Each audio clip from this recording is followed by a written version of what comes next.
하나님이 여러분들을 너무도 사랑합니다. 이 말은 아마 참 많이 들으셨을 겁니다. 근데 하나님이 정말로 나를 얼마나 사랑하시는가에 대해서 그렇게 깊이 있게 생각하기는 쉽지 않습니다. 왜냐하면 우리가 생각하는 사랑은 하나님이 말씀하시는 사랑과는 조금 많이 다르기 때문에 그렇습니다. 그래서 우리가 하나님이 우리를 사랑한다는 것을 알 수 있는 것은 오직 우리 지식과 생각이 아니라 십자가 그리스도 안에서만 발견되어지는 거예요. 그래서 십자가 그리스도 안에서 비로소 하나님의 사랑을 깨닫게 될 때 정말로 하나님이 나를 사랑하고 계시는구나 라고 고백이 나오게 되고, 그리고 그때 비로소 우리도 내가 하나님을 사랑합니다 라는 고백을 하게 되는 것입니다. 여러분, 이것이 우리에게 주시는 하나님의 은혜이고, 또 이 은혜를 깨닫고 살아갈 때 진정한 하나님의 백성으로서 그리스도인으로서 삶을 살게 됩니다. 그리고 이것이 세상과는 완전히 다른 삶이요, 세상으로부터 존경을 받고 세상으로부터 시기함을 받고 세상으로부터 질투를 느끼게 만드는 그런 삶을 살게 되는 것이죠. 이것은 세상에서 부와 명예를 자랑하는 것이 아니라 어떤 상황 속에서도 그 마음을 인해서 기뻐하고 즐거워하고 나누고 또 함께 더불어 가고자 하는 그런 복된 마음이라는 거예요. 세상에 없는 것이요, 세상에 없는 것을 나눌 수 있는 그 마음과 그 삶이 얼마나 복된 것인가를 보여주게 되는 삶을 살게 되는 것입니다. 여러분들이 그런 삶을 살 수 있도록 이미 하나님이 여러분들을 택정하셨다는 사실을 굳건하게 믿으시기 바랍니다. 그리고 이 믿음대로 살아가기 위해서 우리는 한시라도 주님을 떠나서는 살 수 없습니다. 늘 그 고백을 통해서 주와 함께 동행하고 또 주님이 부어주시는 평강을 통해서 여러분들 삶이 너무너무 행복하고 즐거운 삶이 되시기를 다시 한번 예수 그리스도 이름으로 축복합니다. 12월달 이제 성탄의 계절입니다. 많은 사람들이 분주합니다. 성탄. 여러분, 성탄절이 언제부터 생긴 줄 아십니까? 언제부터 성탄절이라고 하는 이 절기가 기독교에서 생겨났습니까? 이거는 AD 354년경에 로만 캐톨릭 교황으로부터 시작이 되었습니다. 리베리우스라고 하는 교황이 처음으로 제정한 것이 12월 25일 예수님이 탄생하신 것이다 라는 날입니다. 그래서 지금까지 보면 무려 1670년이 지났습니다. 1670년 동안 이 성탄절을 또 예수님 탄생을 기념하며 시간이 지나왔습니다. 1600년이 넘도록 엄청난 많은 사람들이 아마 예수님의 탄생을 기억하고 기념했을 것입니다. 또 믿지 않는 사람들도 성탄절 그러면 축제의 날로 여기고, 믿지 않는 사람들까지도 성탄절 그러면 캐롤송도 부르고 또 예수님을 찬양하는 그런 음악들을 계속해서 부르기도 했습니다. 이처럼 성탄절이라고 하는 것은 믿는 사람들뿐만 아니라 안 믿는 사람에게도 엄청난 잔치의 날이 되기도 합니다. 근데 정작 이 성탄절이 어떤 의미인지를 알지 못하고 우리는 1500년, 1600년 기간을 지나왔다면 과연 이것이 우리에게는 옳은 일인가?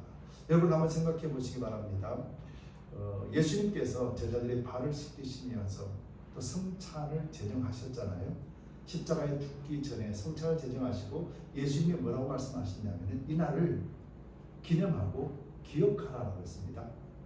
그래서 성찬을 대할 때마다 우리는 형식적으로 어떻게 하는가가 중요한 것이 아니라 이 성찬이 어떤 의미인가를 알고 되새기면서 예수님을 기억하고 예수님이 나를 위해서 대신 죽으시고 피 흘리신 그것을 기념하면서 성찬을 대하는 것이죠. 이것이 기독교에서도 중요한 예식이란 말이죠. 성탄절도 똑같다라는 거죠. 예수님이 태어나신 것은 단순한 축제고 단순한 즐거운 날이 아니라 왜 예수님이 태어나셨는지를 기억할 때 바르게 기념할 수 있다는 거죠. 여러분, 예수님이 왜 태어나셨습니까? 예수님이 왜 태어나셔야만 됩니까? 아니, 하나님께서는 왜 예수님을 이 땅에 태어나게 하셨는가? 이 사실에 대해서 우리가 잘 알아야 된다는 것이죠. 성탄절이 제정이 되고 1600년이 지났지만은 여전히 사람들은 예수님께서 왜 태어나셨는가에 대한 질문들은 점점 사라진다. 오늘은 즐거운 날이야. 오늘은 예수님이 나를 위해서 태어나신 날이야. 라고 모든 사람들을 구원하시기 위해서 태어난 날이다 라는 것은 알고 있지만은 이 진정한 의미에 대해서 왜 태어나셨는지에 대해서는 알려고 하지 않는 것이 오늘의 현 시대라는 것이죠. 오늘은 예수님께서 왜 태어나셨는가? 우리가 상식적으로 생각해 보더라도 예수님이 태어나신 것은 우리를 구원하시기 위함이다. 성경 그렇게 말씀합니다. 구원이라는 것은 뭐겠습니까? 이전에 우리는 구원을 얻지 못했다는 것이 전제가 되잖아요. 그리고 성경은 예수님이 오셔서 회복을 시킨다라고 말씀하셨어요. 그렇다면 이전에 우리의 삶은 회복되지 못한 삶이라는 것이잖아요. 그러면 무엇에 대하여 회복이고 무엇에 대하여 구원인가? 이런 질문들이 또 나오게 되겠죠. 여러분, 이 회복이라는 것은 우리의 하나님 안에서의 죄로 인한, 즉 아담의 모든 후손을 통하여 멸망이 선포되어졌고 모든 사람들은 심판받아 영원한 지옥에 떨어질 것이 예정되어 있는 바로 이것이 죄의 모습 속에서 하나님과의 관계가 끊어지고 멸망이 선포된 바로 이것이 회복이 되었다는 거예요. 즉 이 말은 그리스도 안에서 하나님과의 관계가 이 멸망받는 영원한 지옥에 떨어지는 자가 아니라 이제 하나님 안에서 이전에 아담을 창조하셨던 바로 그 모습, 하나님과 더불어 늘 함께 살 수 있는 바로 이 현상으로 회복을 시킨 것이 예수님이 오신 이유라는 거예요. 우리는 지식적으로 압니다. 또 그리스도인들은 성경을 알기 때문에 이 내용에 대해서도 압니다. 그런데요, 이 내용을 알면서도 우리는 예수 십자가나 예수님의 탄생에 대해서 나에게 적용시키는 문제에 있어서는 너무도 힘들고 어렵다라는 것입니다. 왜냐하면 우리는 하나님을 믿는 믿음 속에, 예수님을 믿는 믿음 속에 회복되었고 구원받은 존재라는 조건 속에서 우리가 요구되는 것은 이 땅에서 잘 되는 것을 우리는 축복으로 여기기 때문에 그렇습니다. 건강하게 살고 잘 사는 것, 많은 물질을 가지고 내가 원하는 것 다 하고 싶은 것 다 되는 것, 우리 자녀들도 내가 바람대로 다 되어 가는 것, 이것을 우리는 복이라고 여기는 그런 생각 속에 갇혀 있기 때문에, 그래서 진심으로 예수님의 십자가가 나에게 다가오지 않는 것이다. 여러분, 예수님의 십자가는 고통이고 죽음이거든요. 그래서 예수님의 십자가는 고통이고 죽음이라는 사실에 대해서 우리는 지식은 알지만은 실제적으로 내가 그 고통과 그 죽음을 경험함에 있어서는 모두가 다 거부하거든요.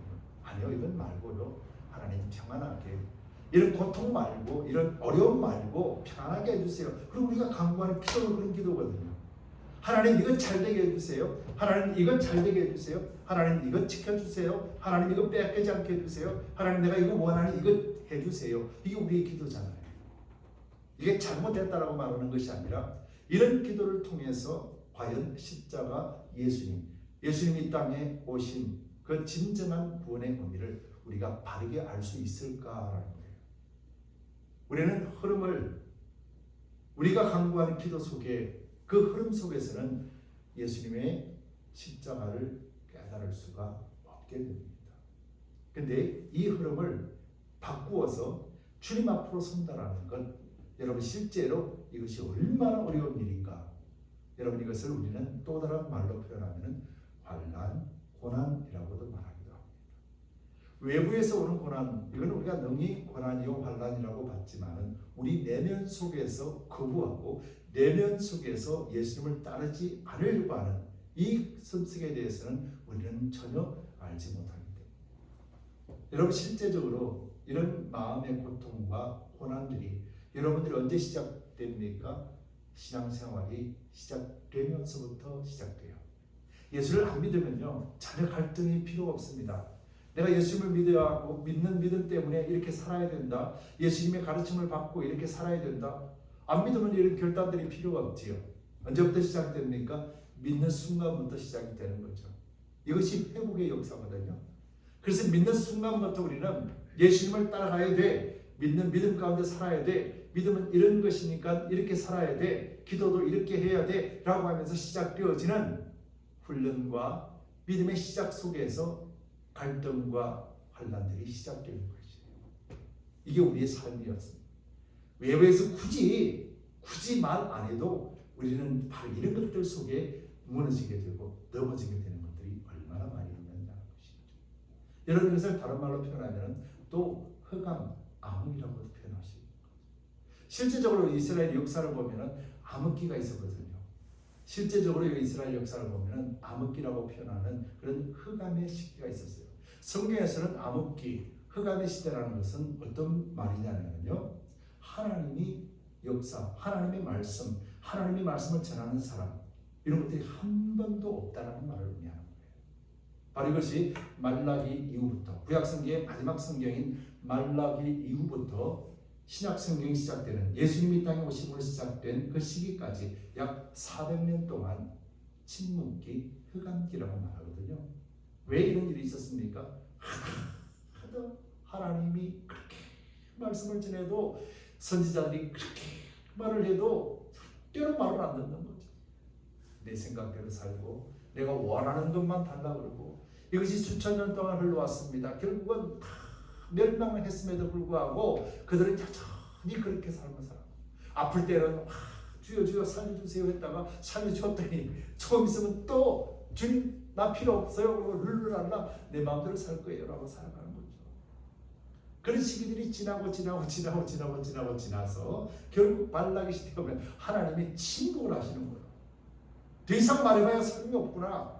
바로 이런 모습 속에 침묵하고 계시는데 그것이 무려 400년 동안 침묵하셨다는 거예요. 이것을 성경학자들이 암흑기, 흑암기라고 표현합니다. 그러고 난 다음에 이 400년이 지나고 난 다음에 하나님께서 갑자기 예수님을 이 땅에 보내주신 것입니다. 여러분 우리는 이 사실 속에서 예수님 오신 것도 중요하지만은 이 암흑기 동안 이 흑암기 동안 사람들이 어떤 삶을 살았냐면요 내 마음대로 살았다라는 거예요. 하고 싶은 대로 살았다라는 거예요.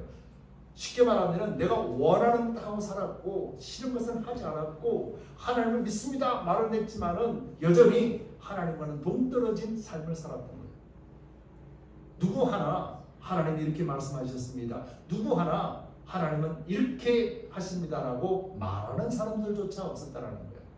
근데 여러분 너무 신기한 걸 아십니까? 하나님은 이 흑암기 속에서도 암흑기 속에서도 하나님은 하나님의 일을 진행시키셨다.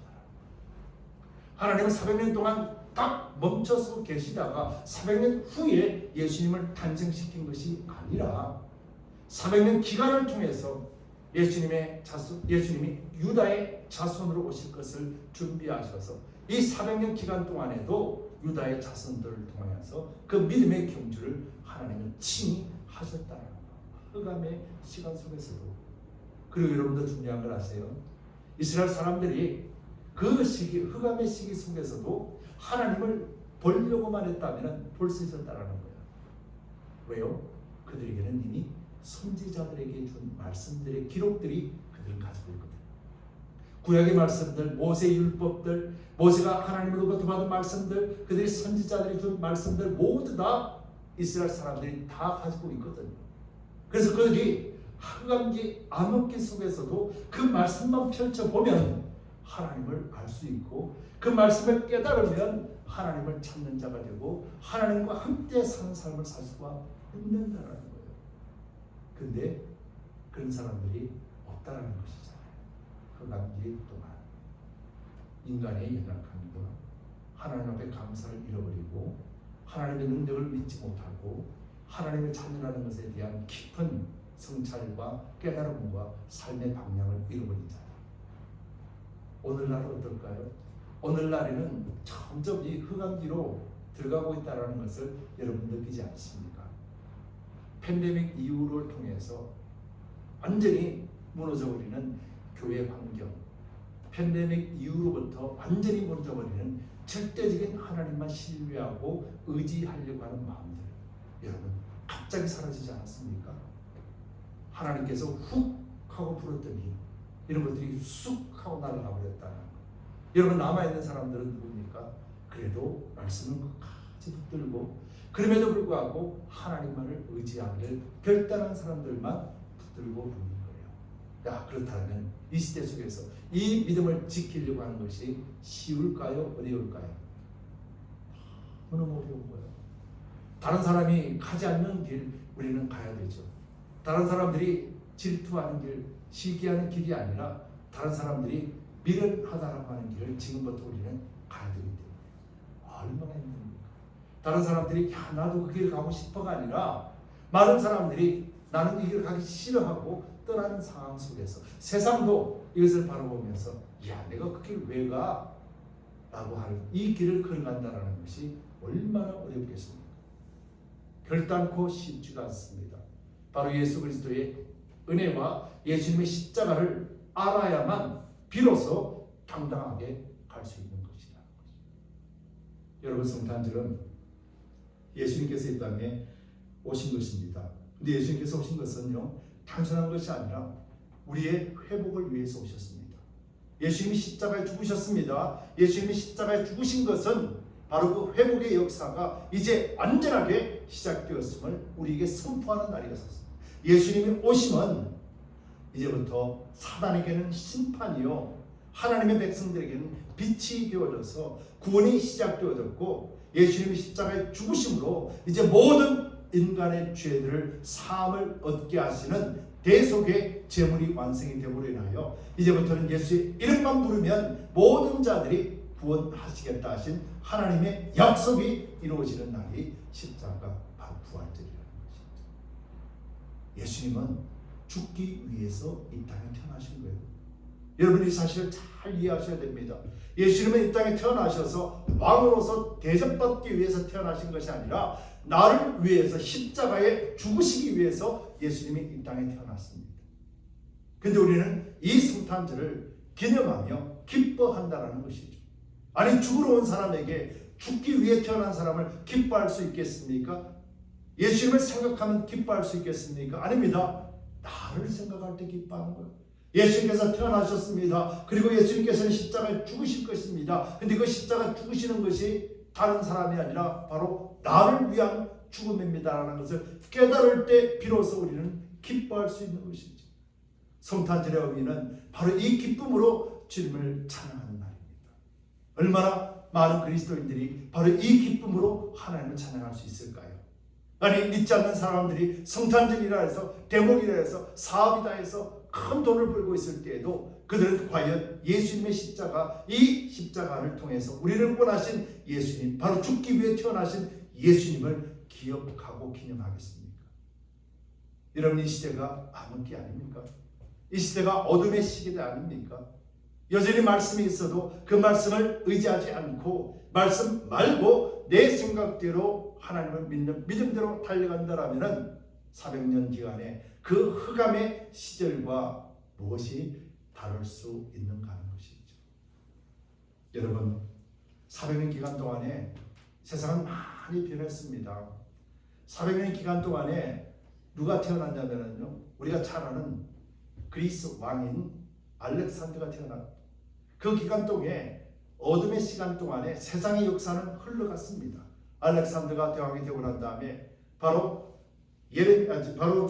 다니엘이 예언했던 그 말씀들이 이루어졌습니다. 그래서 페르시아가 멸망을 당하고 이제 그리스가 왕권을 잡으면서 로마 시대가 시작되었고, 그 로마 시대를 통하여서 세상으로 흩어가는 세상 권세 중심이 되었고, 또 이스라엘에게도 로마가 점령함으로 말미암아 우상과 로마 신을 섬기게 만들고, 그리고 또 로마가 정복함으로 말미암아 예루살렘에 있는 모든 유대인들이 흩어지게 될 뿐만 아니라 하나님의 백성 이스라엘 백성들이 네 가지로 나눠져 버릴 수 있습니다. 바로 유대 땅이 생기게 되었고요, 갈릴리라는 땅이 생기게 되었고요, 사마리아라는 땅이 생기게 되었고요, 베리아라는 지역이 생기게 되었고, 그리고 또 우리가 알듯이 예수님이 태어나던 시기에 헤롯 왕이라 유대인의 왕이 생겼는데, 이 사람이 누굽니까? 이 사람이 바로 야곱의 형 에서의 후손인 것이죠. 바로 그가 왕이 되었고, 그가 자칭 유대인의 왕이라고 스스로가 나는 유대인의 왕이라고 외쳤던 시대, 험악기 암흑기 속에서 이루어졌던 실제적인 역사의 사건이라는 거예요. 오늘도 흑암의 시대, 오늘도 이 시대 속에서는 세상의 역사가 흘러가고 있습니다.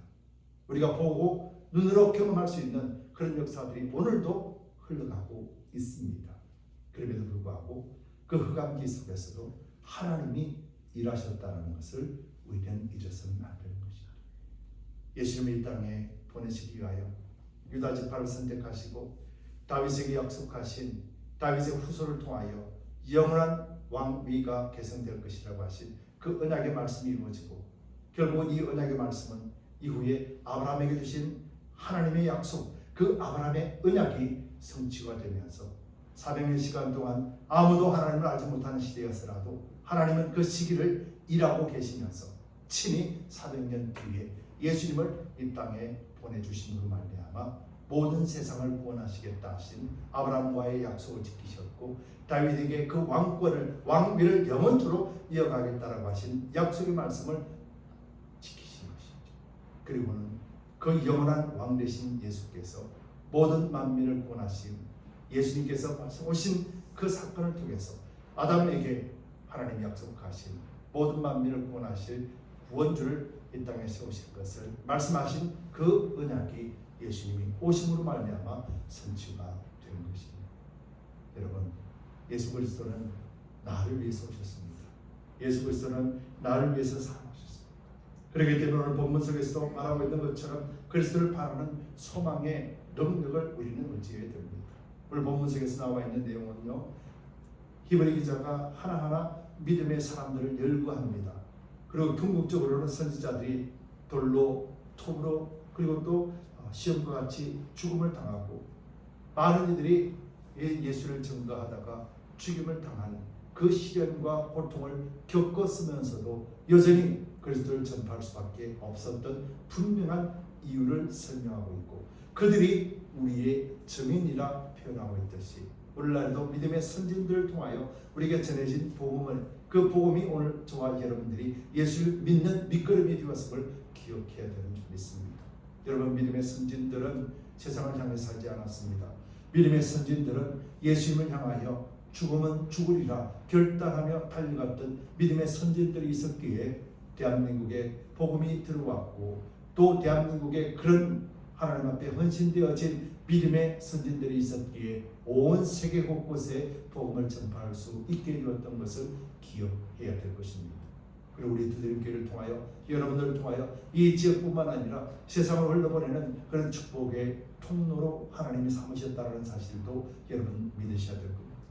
그리고 이 믿음 모든 중심 가운데는 예수 그리스도의 탄생과 예수님이 우리를 통하여 이루고자 원하시는 하나님의 계획들을 오늘도 이루어가고 계심을 믿는 것입니다. 여러분, 본문에는 이렇게 말씀합니다. 본문 4절에 보면은 너희가 죄와 싸우되 아직 피 흘리기까지 대항치 아니하고. 여러분들에게 예수를 믿는다고 어느 누구 한 사람 여러분들 핍박하는 사람이 없습니다. 여러분들 교회 나간다고 어느 누구 한 사람 가로막고 서서 막는 사람이 없습니다. 누가 막고 누가 우리를 대항하겠습니까? 바로 우리 자신, 하나님을 거역하고자 하는 우리 육체, 우리 본질이 우리를 대항하고 있다는 사실을 잘 믿음 속에 바라보시기 바랍니다. 하나님께서는 이렇게 말씀합니다.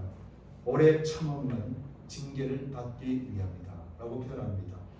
믿음의 선진들은 실제적인 징계를 받았습니다. 그 징계는 복음을 전하다 죽임을 당하는 것이었고, 그 믿음의 인내를 경험하기 위해서 끝까지 고통과 또 어려움, 또 하나님의 시험을 이겼습니다.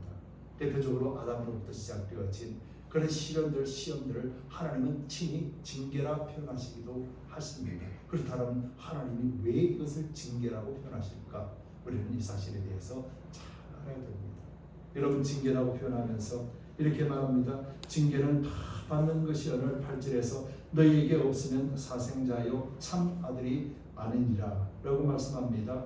그러면서 이제 이렇게 말합니다. 육체의 아버지가 우리에게 징계하여도 공경하였거든 하면서 육체의 아버지는 자기 뜻대로 자녀들 징계한다라는 거예요. 아버지께서는 우리를 징계하는 것은 무슨 뜻이라고 표현합니까? 10절 말씀에 우리의 유익을 위하여 그의 거룩하심에 참여케 하시느니라 라고 말씀합니다. 여러분, 우리가 멀리 가지 않더라도 우리가 그리스도를 믿는 믿음 안에 살려고 하면 가장 먼저 이것을 대적하고 힘들게 만드는 것이 나 자신이라는 것을 여러분 믿으시기 바랍니다. 그리고 나 자신이 우리를 대적하는 것을 이 자신이 죽어야만 오직 그리스도를 따라갈 수 있지 않습니까? 우리 자신이 십자가에 죽었다는 것을 믿고 인정하는 것이 얼마나 어렵습니까?